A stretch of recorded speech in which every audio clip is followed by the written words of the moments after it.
الجبارو کے معنی اور اس کو پڑھنے کے فائدے۔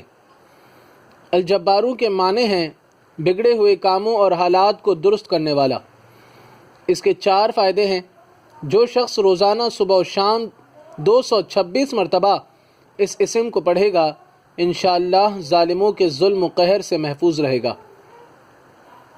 اگر کوئی بادشاہ اس کو پڑھا کرے تو دوسرا بادشاہ اس پر غالب نہ ہوگا۔ جو کوئی اس اسم کو ہمیشہ پڑھتا رہے وہ مخلوق کی غیبت اور بدگوئی سے محفوظ رہتا ہے، اور اللہ تعالیٰ اس کو ہر ظالم و جابر سے حفاظت میں رکھتا ہے۔ اس اسم کے ساتھ یعنی الجبار ذو الجلال والاکرام ملا کر پڑھنا بھی حفاظت کے لیے بہت مفید ہے۔